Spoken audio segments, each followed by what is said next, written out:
How do you pick the blurb at the beginning of the podcast? Do you remember something funny, or does Kent find the clip?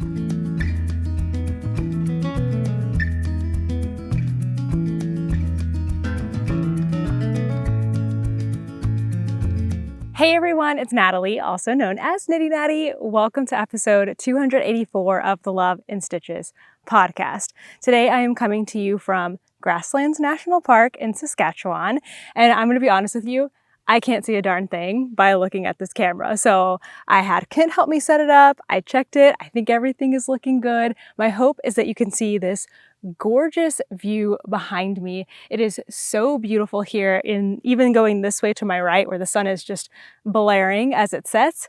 It's just like beautiful hills and grasses and little rivers and all kinds of things. The only downside is the bugs are wild. I think as I was getting set up, before I put bug spray on, I did put bug spray on. I'm pretty sure a mosquito bit me on the head. So if I just get slowly redder, well, one, it's from the sun, and also maybe a mosquito bit me on the forehead. I have no idea. I'm hoping you can also hear some nature sounds. There's lots of birds flying around. There may be you probably won't be able to see it. There's a lot of prairie dogs here, not like specifically in this area, but around the park. It's been really fun. We just got here today. I will save the rest of it for later on in the life section. I have lots of projects to talk to you about today, so let's get right into it. First up, I got into something kind of random and fun this week, and that is I made a bunch of little organizers for my bedside caddy. So I will just show you all of the little random things. I have a picture too to show you actually what they're doing, but I made a bunch of little oval sort of crochet little things with what is this called? Reverse single crochet crab stitch here on the top. And I made, I believe, 3 of those. And the reason that I made these is I have this little cubby that is in our van. So Kent and I each have cubbies on the side of the bed that we sleep on. And we keep various things in there. Kent keeps his cords and his different video game things. I keep all of my nighttime stuff, like things that I would keep at a bedside table. My Kindle, I have earplugs, I have lotion and lip gloss, and I have my little clickers for turning the page on my Kindle so I can stay all cozied up underneath my covers. And all of that was just a big jumbled mess. So I have a picture of what it looked like before I made the organizers. Everything would kind of fall. It's also very dark inside that caddy. It's dark gray, so it's kind of hard to see everything, especially at night. And so 2 months ago, when we were in Newfoundland, I got this yarn, this beautiful yellow yarn, and it's a color that I like very, very much, but I don't really think it's a color that I would wear particularly. I don't think it would look very good on me, but I really like the color. So I got this yarn and I planned to make these cozies, and I figured one day when we're sitting still, I will just make all these cozies. And then that didn't happen for 2 months, but I finally made them. So a little bit more about this yarn. I got it at a yarn store called Skivers in Newfoundland, and the owner of the store hand dyes this yarn with natural dyes that she grows herself. I think not all of the natural dyes she grows herself, but she did have some there. And now I can't remember if this is marigold or something. Actually, marigold sounds kind of right, but I lost the tag. It's somewhere in the van and it's been 2 months and I don't know where it is. So anyway, this yarn is really cool because it is naturally dyed. I think it's about a sport weight, and I used a hook size, maybe E, and I did not write down what I did. I just winged it and made these little cozies and kind of modeled them after my crochet yarn cozies. So if you're looking for something similar, that would be it. So after my little caddy cubby thing looks like this. Everything has its own space. So I made 2 larger identical ones. One of them holds my lotion and my lip gloss and my little cuticle oil, because sometimes when we're in places that are really dry, my cuticles just fall apart. And then the other one holds all of my chargers and cords. I have like my little Aura Ring charger. I have 2 different cords, one that I use for my fan, one that I use for my phone. So those all fit in there. And then I made a smaller one that's just large enough to hold my little clickers for my Kindle. So I have a piece that goes on my Kindle that is like the receiver, and then I have a little clicker that I hold on to. So that goes in there so I can find those easily. And then I had so much yarn left over, I thought, why don't I make myself a little like coaster cozy kind of thing for my water bottle. So I like to put my water bottle in the refrigerator so I have cold water in the morning when I'm having breakfast. We don't use the freezer that we have as a freezer, so we never have any ice. So this is the best thing I can get. Ice is one of the things I miss so much, but it's like all sweaty, right? And we have like a little wooden thing. So I made this. It just fits on just like that. It doesn't stay on perfectly. Seriously, bug, get free. Okay. But it does keep it from sweating onto the wood. So I figured maybe once I'm back home or something, I might take like a hot glue gun and run a little bit of glue around here so it has just a little bit of tackiness once it's dry. So that way when I put it on, if I'm like picking up my water bottle, it doesn't slide off as easily. And then I still had more yarn left after making all of these different matching cozies for my random things. And so I haven't finished it yet, but I did start another Kindle cozy. So I have a knitted Kindle cozy that is by Knit California, and I love it so much. But I figured, why don't I make a matching one if I have all this yarn left? And I should have taken a better photo of this, but my Kindle has to go in like, my Kindle case that I have now is up and down, right? And it slides in up and down. But the way that I put my Kindle back into my cubby is this way. So I figured, what if I had a little cozy that could just stay in there and I could easily just slide my Kindle in and out? So that's the plan. I've made the width that I need for my Kindle fitting in sideways, and I just need to keep working on that. So I had a little bit of fun this week, getting creative, just making something to make something to be functional. And I'm really happy with how these came out. Next up, I have a finished object. Hold on, all the hair getting in my mouth. Really should have put my hair up as I'm starting to sweat. But anyway, I have a finished pair of socks. So these are the last pair of socks that I needed to finish from my Sock Week colorways. This is the Unicorn, what is it called? Wait, Unicorn Sparkle colorway by Superglow Yarn Company. And I really wanted to finish these before I get to Flock next week because Lindsay, the dyer, is going to be at Flock and I wanted to wear them to Flock and show them to her. And I don't know, it just sounded like fun. Plus I wanted to finish them while I still had momentum from Sock Week. And I did this week. So I finished up the first sock. You can see my little popsicle here. I finished up the foot and the toe, and I immediately cast on my second sock and just really crushed it and just got it done so fast. I think the first sock took me months just because I started it back as a sample to show what the yarn looked like right around when all the yarns came out. Then I like set it aside for a long time and didn't pick it back up until last week during Sock Week. So this second sock went so much faster.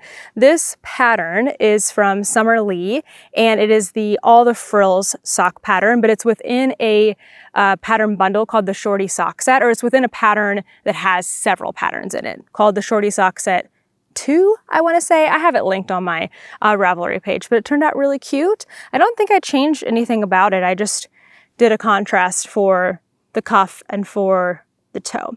So yeah, I'm really happy with how these came out, and I really only got these done this week because we did quite a decent amount of hiking. So basically the second sock is done, all thanks to all the walking that we did this week. I have put in some major stitches into my Avenue tee, and I have just this morning split for the sleeve. So it doesn't look quite like much yet. I guess it's starting to look a little more sweater-like now, but this is the Avenue tee by Tori Yu. There are 2 necklines. There's the crew neckline, which is the one that I'm doing. You can also do a V-neck, which is really fun. I love having options and a pattern. And I am using a really gorgeous yarn. It is from Jolene Yarns, and I got it at Knit City in Montreal. when we were there. And this is the Melina base, organic, 70% organic merino, 30% linen in the colorway Millie. I have 2 skeins of it, so I am alternating them doing helical knitting. So the thing that's cool about this pattern that's new for me is the contiguous sleeve construction. I know I talked about that last week. So it looks like this. Basically, you do the increases in a way that kind of mimics set-in sleeves without actually having to do set-in sleeves. So it's kind of like a raglan in that way because you're doing those increases and then you set aside, take your sleeve stitches off, but it's a much more gradual increase, which was very different for me, and I really liked it. I was whining a little bit because I just wanted to have the sleeve increases done, and I was on some membership Zooms this weekend with my Love and Stitches members, and I was like, I feel like I'm never going to finish these sleeve increases, but really it only took me a few days of pretty intense knitting on it, and I got them done. So yeah, just this morning I have split for the sleeves and I'm really happy with it. Now, I thought I was being super clever with the helical knitting that I was doing. So when I introduced my second skein in, and I'm doing this to blend the 2 colors together. Here are my 2 skeins. They're hand dyed, so of course they're not exactly the same, although they do look really similar. And I started out with this one, that's why there's a lot less of it. So like all the flat pieces, all the flat parts of the sweater I did with this. And then once I joined in the round, I added in this one. That's why there's a little bit more of that one. But they are different, and it's always a good idea, if you can, to alternate your skeins with hand-dyed yarn. It just makes everything blend better. So my method of choice for that is helical knitting, which is essentially 1-row stripes where you do slip stitches to transition, and it's really, really nice. So all that being said, if you know how to do helical knitting, you'll know that your beginning of round, or where you change yarns, moves by 3 stitches every round. So I was like, okay, I know that. So where I'm going to join in my second skein, I'm going to do it strategically in a place where I have lots of plain knitting, no increases or decreases or anything like that, just to keep things really, really simple. So I ended up adding, and now I'm not going to know exactly where, but essentially I added it on like a front or back piece rather than like adding it close to the sleeve or where the beginning of round is or whatever. Because in my case, where I was only doing sleeve increases. There were no body increases, so I knew that was going to stay the same. When you start to get into like increasing and decreasing with helical knitting, it gets a little confusing because you kind of have to keep up with 2 different rates, right? Because where you've slipped starts to get to be a row behind. It's confusing. It makes more sense when you're doing it, but it is kind of tricky. So anyway, I was feeling all smug and proud of myself because I thought when I finished my sleeve increases, I was going to be right where I ended the body and about to start the next sleeve, like basically right here, right in the body, right before I was going to take off the sleeve stitches, which is perfect because that meant I didn't get my helical knitting into any increasing, and I would be able to separate for the sleeves without including that second skein of yarn, meaning I didn't have to cut it. And I'm like, yay, this is so great. Then I realized I had missed an entire paragraph. Not missed it, I hadn't missed it yet, but I had missed that it was coming up where I needed to continue increasing for both the sleeves and the body. And I was like, oh, dang it. So it wasn't really like a major mistake. It was just more, I thought I had done something really smart and brilliant, and it turned out not to matter at all because I had to continue doing my helical knitting further and further. Though it did work out for me. Basically, once I got done with my helical knitting, I was then back out of the sleeve again. So I think like I'd gone across the whole sleeve helical knitting and made it to the other side. So it was lucky, it was a close call, but it did mean that I had to change things up a little bit for when I split for the sleeves. And all I did for that is, I'm trying to think, instead of following exactly what the pattern said and like taking off the first set of sleeve stitches, I finished out my helical round to the second sleeve and then I followed the instructions. I know this is like probably not making a lot of sense, even if you know how to do helical knitting, because it's just something like weird to explain. But basically I just made it work. I made sure I had the right stitch counts on each of the sections. I made sure all of my increases were lining up correctly, even with the helical knitting. And then the only major adjustment I had to do is just basically finish out that helical round, which was like half of a round from my normal beginning of round. And then I started with the opposite sleeve to take them off of the needle. And it doesn't really matter anyway, because now I'm just working round and round on the body. So it didn't really matter which sleeve I started with to take it off. So all that being said, I figured all that out this morning. My next steps for this, I'm going to work at least an inch or so on the body, and then I'm going to try this on and just make sure it's fitting and looking okay, not too small, not too big. If all is well, I am planning to take one of these cakes, and probably the one that has more yarn on it, and pull from the middle and go ahead and make both sleeves and the neckline. I like to do that, one, just to break things up because I get a little bored once I get to the body, but also to help me with the fit, because I feel like if I have sleeves on and a neckline on, I can really check that fit. Now I am holding on to a small bit of hope that I might actually finish this before flock next weekend. We are, let's see, today is Sunday, so we have Monday, Tuesday, Wednesday, Thursday, Friday, although I'd really have to finish it in 4 days so that I could block it. So it's probably unlikely that I will be finishing this before flock, but if you do see me wearing this weekend, know that I have pulled off a massive knitting feat. I am so enjoying that the sun has gone behind a cloud for a moment. It's feeling a little cooler. I think also that maybe the crickets are out because I've started to hear some little nighttime noise. So there you go. There's some ambiance if you're trying to fall asleep. I have one more project to show today, and that is my Canada square for the week. So hold on, let me get my notes because I want to make sure I tell you the correct pattern and everything for this one. Oh my goodness. Okay, so we visited 2 yarn shops in Saskatoon this week. We went to Yarn Therapy and Prairie Lily Knitting and Weaving. I was able to find yarn for my blanket at one of the stores, and then I got another yarn at the other store. So let's start with Yarn Therapy, which is a really cute yarn shop. They are just celebrating their 1 year birthday for being a yarn store, and the owner dyes her own yarn. I have the label right here. It is called Empress yarn, and I got the color, let me see, Enchanted. Yeah, I got the colorway Enchanted, which is, as you probably guessed, a purple and pink. Apparently, they had just made this colorway, so I felt like it was meant to be. And this yarn base, oh my gosh, it's super, super soft. It feels so good. Actually, let me check.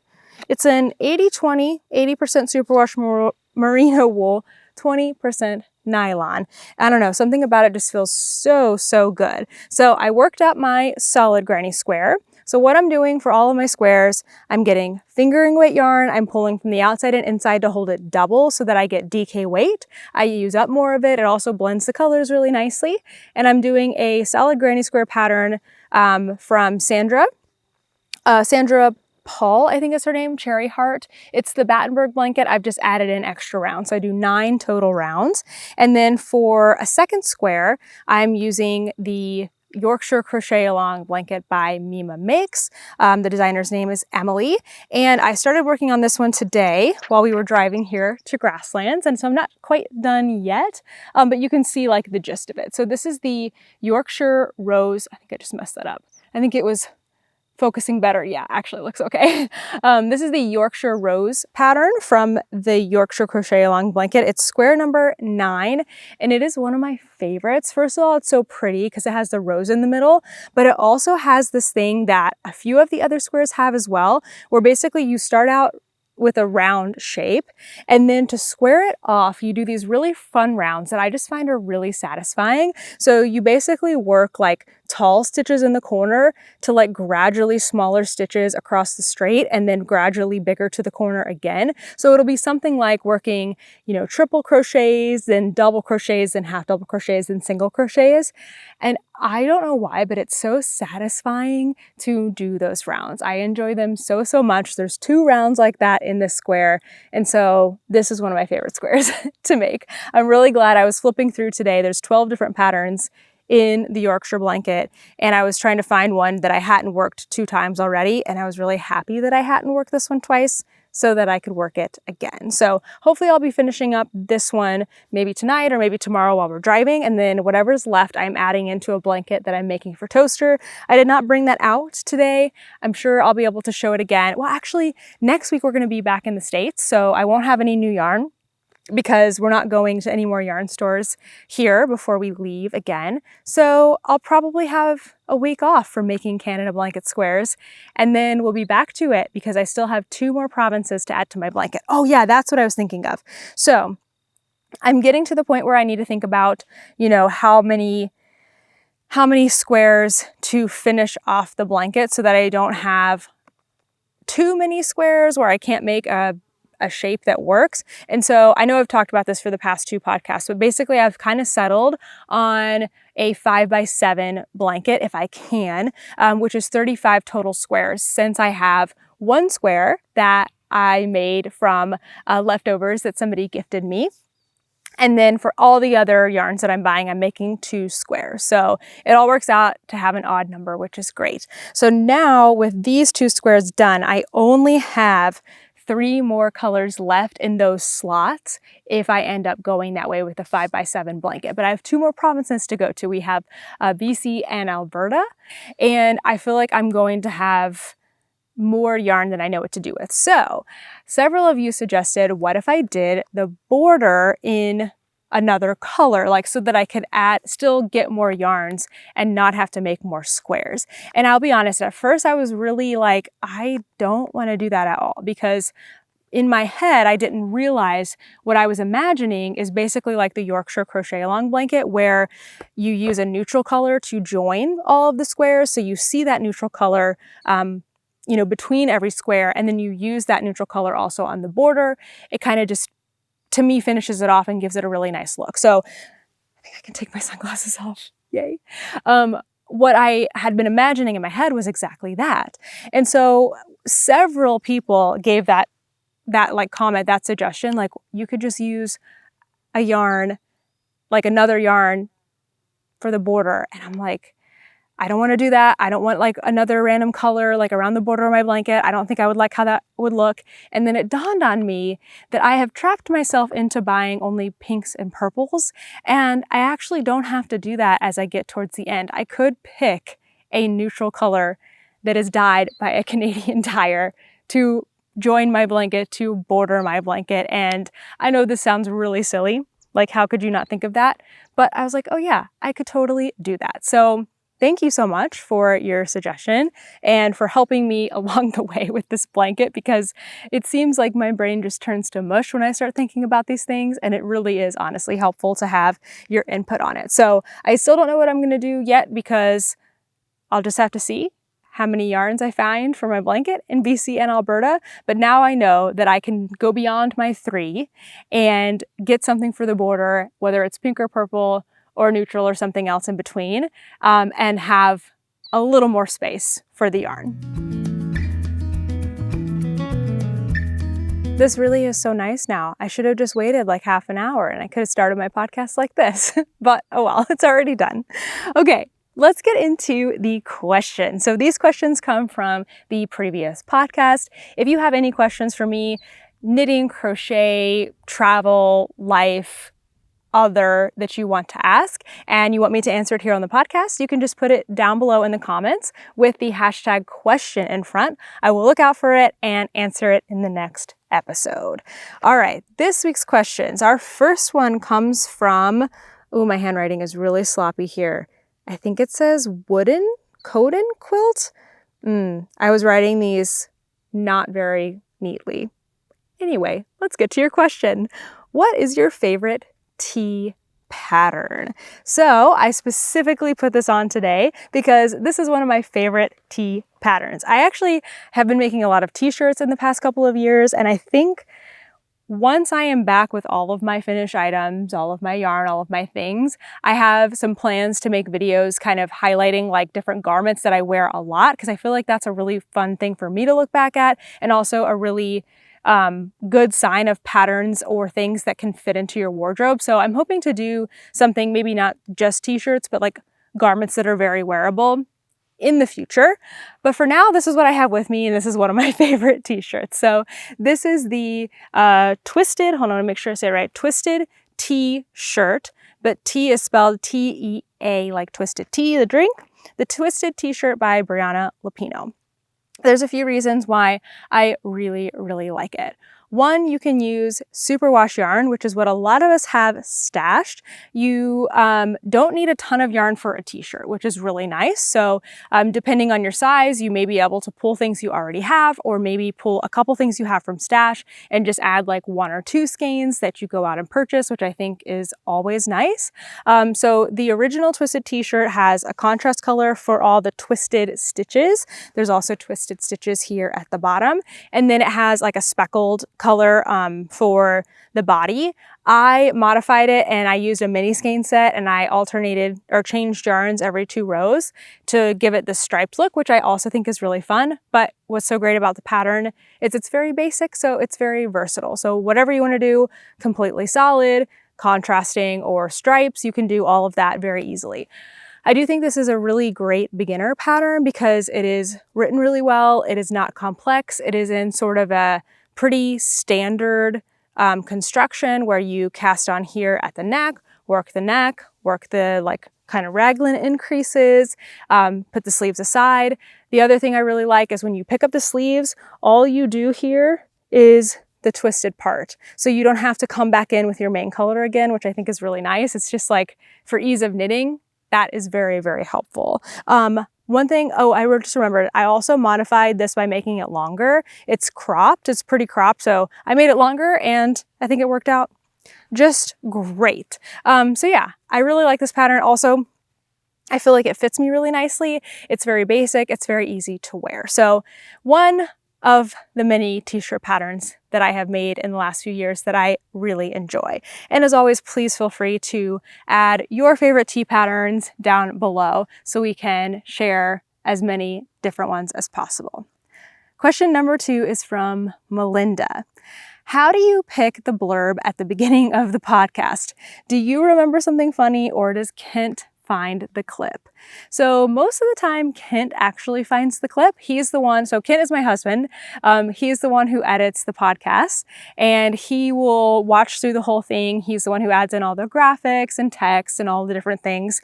And since he's the one watching it back through, he typically finds that clip that goes at the beginning. So I tell him, look for something that's either kind of funny or intriguing or sort of like, what does that mean? You know, kind of like an intention capture, because I didn't make this up myself. I definitely got it from another, I don't know if it was a knitting podcast or somebody else that did something similar in another genre. But when I very first started podcasting, I started doing this, and we've continued it for many, many years. So most of the time, yeah, Kent, as the editor, picks it out. Occasionally, I will tell him something that I remember that happened. I'll be like, oh yeah, during this project, like a bug flew in my face or something. Like that might be a good option, but ultimately he decides on it. So hopefully he picks good ones. I actually don't go back and watch the podcast usually, so I don't really know what he picks. Sometimes he shows me and lets me see because he thinks it's funny. All right, question number 3 is from Musically Delighted. As a crocheter who is learning to knit, what are some beginner-friendly sock patterns? Okay, I love this question. This is really cool. So I think for sock knitting, you probably want to find a tutorial that you click with more than a pattern. I just feel like, oh, hold on, somebody's coming up. I'm going to see what they're going to do before I keep talking. Okay, just wanted to make sure they weren't coming over here because I didn't want to be in their space or make them feel like they couldn't come over here, but they're not. Okay, so for socks, there are really, I feel like 3 things that are new about socks. And the first one is knitting in the round on a small circumference. So that's the first thing you really want to decide on, and you want to find a tutorial that clicks for you. So there's a few different options when you're knitting in the round. You can do magic loop, you can do 2 circular needles, you can do double pointed needles. There are now different short flexible needles like the flexi flips. There are basically a lot of options, and I feel like that's the most overwhelming part, is just picking something and figuring out how to knit a small circumference in the round. So for that reason, I recommend doing cuff down socks because that gives you a lot of time as you're knitting through that leg to master that skill first before you move on to the next part of socks, which is kind of confusing, which is heels, where you again have a bajillion different options for what you can actually do for a heel. There's short row heels, there's heel flaps and gussets, there's all kinds of different things. So I would find a tutorial and a person that you click with and just follow what they do and see if you like that. So I think somebody recommended this already underneath your comment, but the Crazy Sock Lady has a bunch of different tutorials with different needle types, which is really, really handy. I have a set of tutorials where I do exclusively magic loop knitting, where you need a long circular needle, but I do cover how to do that. And then there are tons of other people out there that have really, really great information. I just took a class. Actually, our whole membership took a class with Denise of Earth Tones Girl. She's a fantastic teacher, goes nice and slow. Her whole thing is called No Fear Sock Knitting. So she would be another really great one to look up, and I will do my best to remember to link these down below. But I think with between the Crazy Sock Lady and Earth Tones Girl, you're gonna find at least one of them that like really kind of catches on to you, and it will be something that you can follow through. So not specifically a pattern. I would just go vanilla, like plain vanilla, no really special pattern. But I think video tutorial, at least in my opinion, is the way to go. Okay, no more questions for this week, except I did want to go back with a question that I answered last week about counting rows because, oh my goodness, I had no idea that the way I count rows is actually not the majority. So that kind of shocked me for sure. So there was a question last week about how to count rows. Basically, do you count the row that's on the needle or not? And I said, I do not count the row on the needle unless I'm doing stripes. And I was floored because it sounds like so many people do count the row on the needle. So I just wanted to put that out there. I do think that either one works, and there's so much nuance to the way we're actually counting because where I start counting my stitches is technically, I think, the cast on row. But to me, in my brain, it feels like a row because it's already dropped off the needle. You know what I mean? And so that's what I start counting with. So like when I cast on and I knit a row, I don't count what's on the needle as a row. I count what's below the needle as a row because there's already a row below there, which is technically the cast on. So because of your comments, it made me really think about what I actually do. And I'm like, oh, I guess I technically count the cast on and therefore I don't count the row that's on the needle. But a lot of you seem to not count the cast on and you count the row that's on the needle. And then somebody was talking about like increasing and decreasing. And that still, I don't understand, to be perfectly honest. I don't understand how you can count the row on the needle when you're counting increasing and decreasing, but I would have to actually get out something with increases and decreases to show you. Do I have something?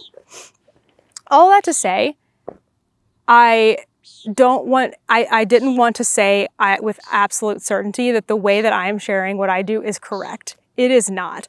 But I think there are ways to be right with both counting the stitches on your needle or counting the row on your needle and not counting the row on your needle. So basically me answering last week was very unhelpful to that person that asked, and I'm very sorry for that. So let's see, do I have any increasing and decreasing on here that I can show? I know I do, but it's not really in a great spot. Okay, so for example, let's see if we can get up really close. Let's see if this works. So how about this? This right here is an increase, this lighter colored stitch. And I know I have done 1, 2 rows since that. That's how I count my stitches or my rows without counting on here. However, technically, and again, you guys have made me think about this so much.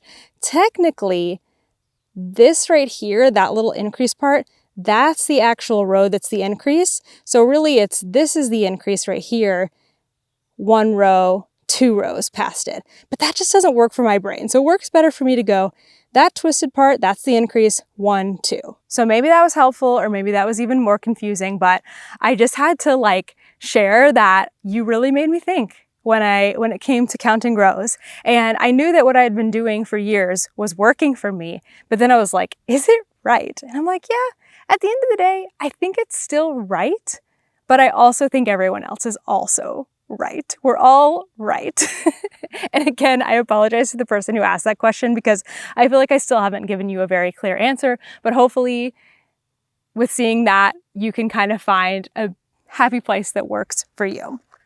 Okay, that's it for all the questions. Again, if you have any for me, maybe nothing too technical that needs a tutorial or anything like that, at least right now, until I can get into a space where I can set up for tutorials. Whew. You can put it down below, #question in front, so I can find it easily and answer it in the next podcast.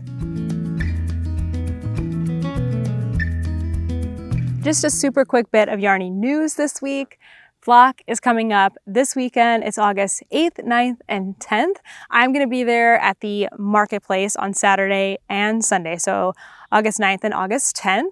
And I am teaming up with Boston Jen of the Down Cellar Studio podcast, and we're having a meetup at 1:30 p.m. in the lobby of the convention center. So if you don't see me another time, just like walking around, because I will be walking around, and you're welcome to come up and say, hi, I want to meet you. I'm going to have stickers. I'm going to have, I don't have those yet. Eventually I'm going to have the toaster stickers that Allie gave out for Sock Week, which I'm really excited about, but I will have my Love and Stitches ones, and I have stitch markers too. Anyway, come up and say hi at any time, but if you are looking specifically for me and you also want to meet Jen, you also want to meet other people, come to the lobby at 1:30 p.m. on Saturday. We are going to be there. We don't have a specific time. We just figured that was a good time, like after lunch, but also before afternoon classes start. So we're just going to kind of be like standing somewhere, trying not to be in anyone's way. So come and find us in the lobby.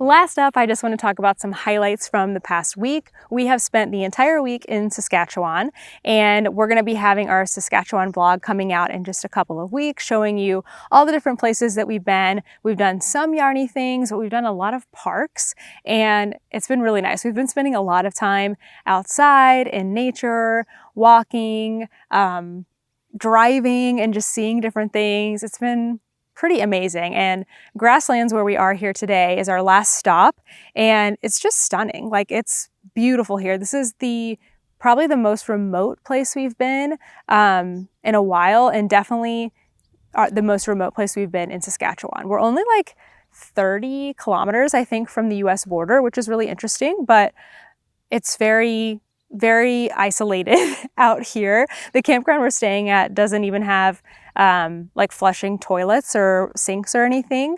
So that is definitely a different experience, but we knew that coming in. So we kind of prepared, take a shower this morning before we get out here. We're only here for 2 days and then we're off. So that's more information than you really needed to know, but this is the life of traveling and living in a camper van. So some highlights from this past week. We have gotten lots of ice cream. I was looking back through my pictures, and I have 3 different pictures and videos of us getting ice cream, I think, in the last week. Actually, one of them may be from the week before. But we've been getting lots of ice cream. It's summer. There's so many fun places. There's so many fun flavors and different creameries that we've never tried before. So we've been having a lot of fun getting different ice creams. I had one yesterday that was campfire s'mores, and it was marshmallow ice cream and graham crackers and chocolate, and it was so, so good. This week, we also went to some sand dunes. We were just there for about, 45 minutes, but it was really cool. Toaster loves sand, but he hates water. So sand dunes are kind of perfect for him because there's no water around. He can just run around and play in the sand. And we were walking up the sand dune, sand is very hard to walk in. Going up a hill is also very hard, so walking up a sand dune is challenging. Toaster is just like sprinting, like he's on his leash, but he's like pulling us forward because he's just well equipped for it and we are not. And then my last highlight of the week is just prairie dogs. I love prairie dogs. They're so stinking cute. And the park we're in today has tons of prairie dogs. They have these prairie dog colonies where they're just everywhere. And even in our campground, they were like running around. They make these little mounds that they burrow into the ground, and they're teeny tiny and they're just so cute. And they make this little sweet little chirping sound. I don't know. I just think they're adorable.